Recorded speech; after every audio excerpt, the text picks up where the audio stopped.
नमस्कार प्रेक्षकांनो, ठरलं तर मग मालिकेच्या आजच्या म्हणजेच 17 मेच्या भागात आपल्याला एक जबरदस्त असा ट्विस्ट पाहायला मिळणार आहे. पण त्याआधी जर तुम्ही माझ्या चॅनलवर नवीन असाल तर चॅनलला प्लीज सबस्क्राईब करा.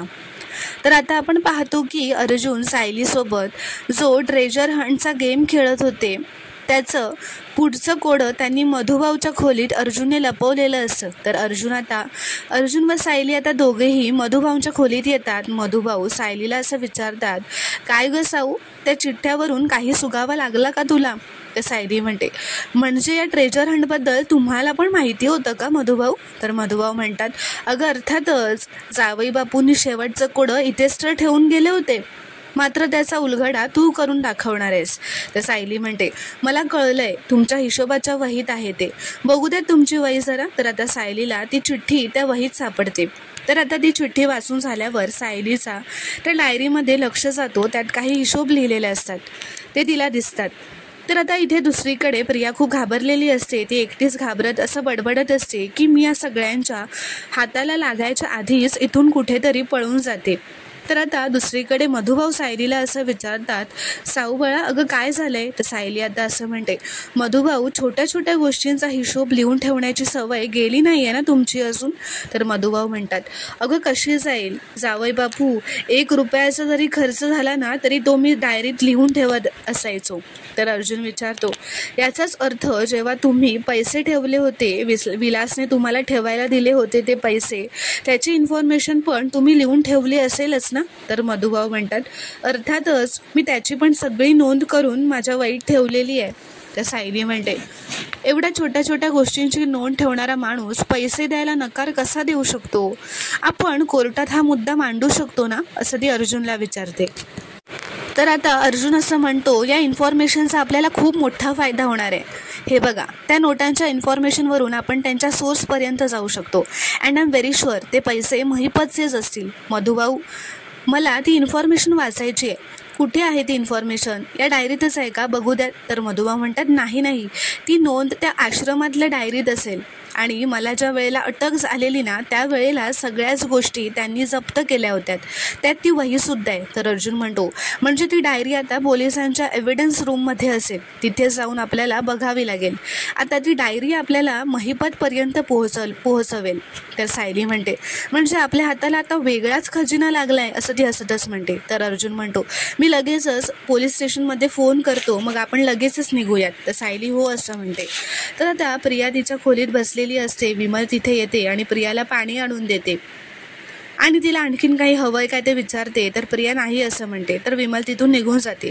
आता इथे दुसरीकडे सायली व अर्जुन पोलीस स्टेशनला आलेले असतात व ती वही शोधायला लागतात. सायलीला ती वही सापडते. सायली ती वही अर्जुनला दाखवते. अर्जुन आता त्या वहीचे पेजेसचे फोटो काढून घेतो.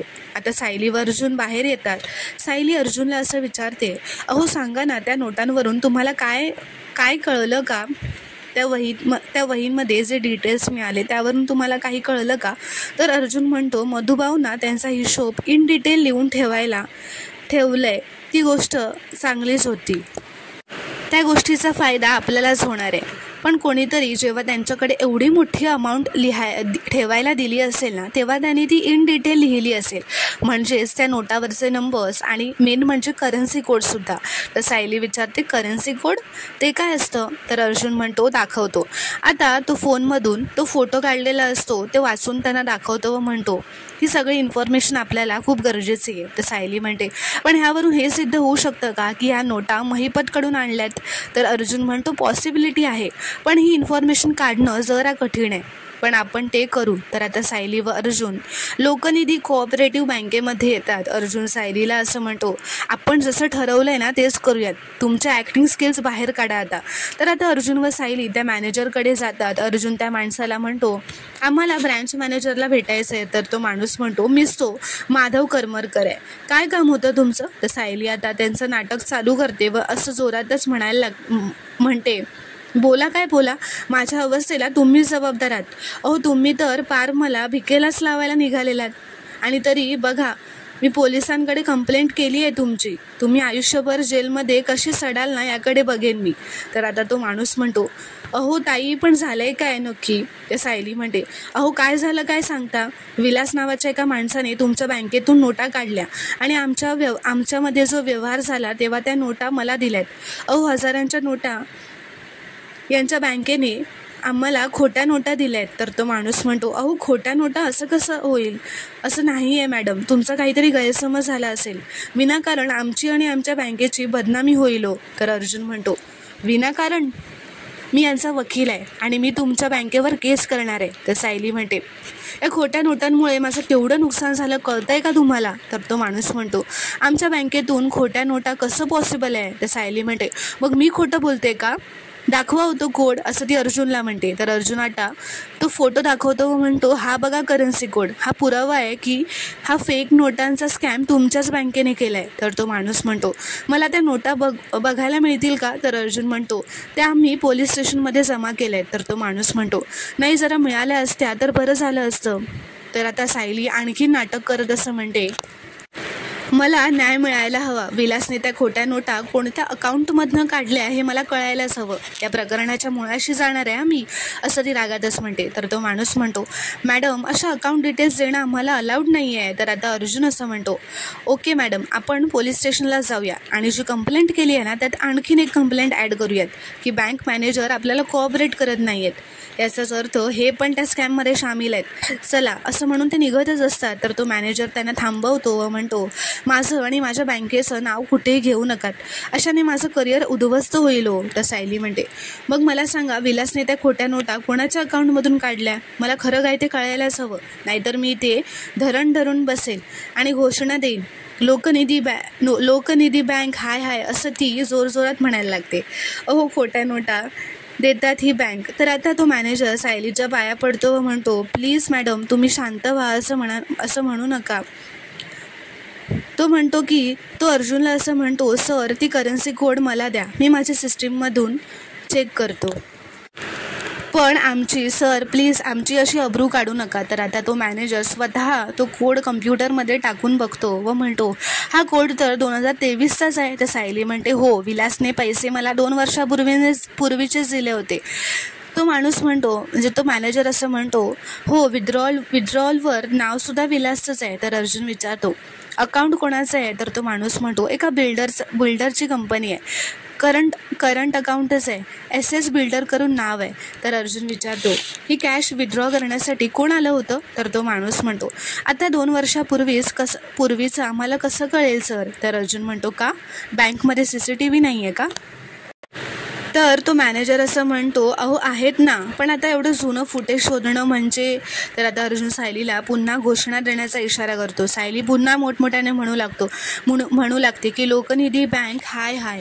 तर आता तो माणूस असं म्हणतो, मॅडम तुम्ही थांबा ना प्लीज, असं म्हणू नका. तो आता त्याच्या एका माणसाला बोलवतो व त्याला सांगतो, 2023चं फुटेज मागवून घे. आता इथे दुसरीकडे कल्पना व पूर्णाजी डायनिंग टेबलकडे बसलेले असतात. तर आता प्रिया तिथे येते व मनातच म्हणते, अर्जुनने त्याच्या हातात आणखीन पुरावे नक्की राखून ठेवले असणार. कोर्टात सिद्ध झालं त्यावरच तो थांबणार नाही. दामिनी सुद्धा त्याला अडवू नाही शकली तर काय होईल पुढे? तर आता कल्पना पूर्णाजीला विचारते, तुम्ही तुमची दुपारची गोळी घेतलीत का पूर्णाई? तर पूर्णाजी म्हणते, नाही ग, विसरले मी. तर कल्पना आता तन्वीला तिथे उभं असलेलं बघते व तिला म्हणते, तन्वी, त्या किचनच्या कपाटामध्ये पूर्णाजीच्या गोळ्यांचा डबा आहे, त्यातली ऑरेंज रंगाची लांबट गोळी आणशील का जरा? तर तन्वी, हो आणते, असं म्हणते.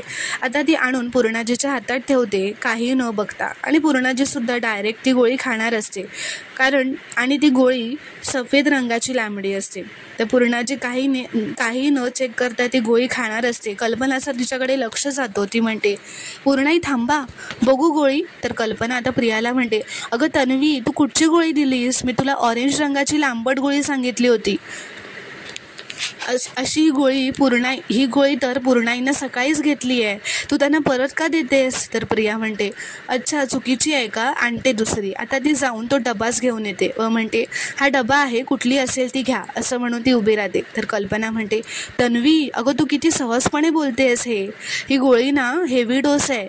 ती गोळी जर का पूर्णाईंनी परत घेतली असती तर किती महागात पडलं असतं. तर आता प्रिया रागातच कल्पनाला असं म्हणते, हो पण परत घेतली नाही ना गोळी, मला वेळेत लक्षात आलं, ठीक आहे ना मग. तर कल्पना म्हणते, अगं ठीक नाही आहे तन्वी, तुझ्या स्वयंपाकामध्ये एक वेळ तिखट मीठ कमी झालं ना तरी चालू शकतं, पण या बाबतीत आपल्याला हलगर्जीपणा करून अजिबात चालणार नाही आहे. तर प्रिया म्हणते, पण हे मी मुद्दाम नाही केलं आहे आई, आता माणूस आहे, होतात चुका, डब्यात जी लांबट गोळी दिसली ती दिली मी, एवढं काय त्यात. तर पूर्णाची म्हणते, अगं हो पण तिने कुठल्या रंगाची होती हे सांगितलं होतं ना तुला, तुझं लक्ष कुठे आहे. विमलला सुद्धा माहिती आहेत माझ्या कुठल्या गोळ्या आहेत त्या. तर प्रिया आता पूर्णाजीवर सुद्धा रागावून असं म्हणते, मग विमलला सांगायचं ना, मला का सांगितलंस, आणि मी गोळी दिली होती, खाल्ली तर नाही ना तिने, काही प्रॉब्लेम तर नाही ना झाला, मग कशाला एवढा इश्यू करताय प्लीज, असं म्हणून ती तिथून निघून जाते. तर आता कल्पना पूर्णाजीला म्हणते, ही मुलगी मध्येच अशी का वागते, तिने तुम्हाला चुकीची गोळी दिली ही काय साधी गोष्ट वाटते का हिला, आणि त्याकरता ती तुम्हाला सॉरी पण नाही बोलली. तर पूर्णाजी म्हणते, ती चुकली असं तिला वाटतच नाही आहे, कुठल्या तरी वेगळ्या विचारात होती ती, तिला कसला प्रॉब्लेम तर झाला नसेल ना. तर कल्पना म्हणते, बघू आपण ते नंतर, तुम्ही आधी दुपारची गोळी घ्या पूर्णाई, असं म्हणून ती आता पूर्णाजीला गोळी देते. तर आता इथे दुसरीकडे एक माणूस रेकॉर्ड्स चेक करून येतो व म्हणतो, त्या मॅनेजरला असं म्हणतो की सर, या नोटांचा व्यवहार एक्झॅक्टली कधी झाला हे माहीत नाही, पण या अकाउंटवरून ट्रान्झॅक्शन्स करायला एक माणूस रेग्युलरली या बँकेमध्ये यायचा आणि हे त्याचं फुटेज मिळाले. तर आता तो मॅनेजर ते CCTV फुटेज त्याच्या कम्प्युटरमध्ये टाकून चेक करतो, अर्जुनला बघायला सांगतो. अर्जुनला आता त्या CCTV फुटेजमध्ये एक व्यक्ती दिसते, तो आता त्या मॅनेजरला ते झूम करायला सांगतो. तर ती व्यक्ती म्हणजे महिपतचाच माणूस असतो, महिपतचाच एक गुंड असतो, ज्याने यापूर्वीही अर्जुन व मधुभाऊ व सायली यांच्यावर हल्ला करण्याचा प्रयत्न केलेला असतो. CCTVमध्ये त्या माणसाला बघून अर्जुन लगेचच त्याला ओळखतो व सायलीसुद्धा ओळखते. आता सायली व अर्जुन एकमेकांकडे बघतच राहतात. तर प्रेक्षकांनो, आता पुढील भागात काय घडणार हे पाहणं खूपच रोमांचक ठरणार आहे. व्हिडिओ पूर्ण बघितल्याबद्दल धन्यवाद. व्हिडिओ आवडल्यास कॉमेंटमध्ये नक्की कळवा व चॅनलला प्लीज सबस्क्राईब करा.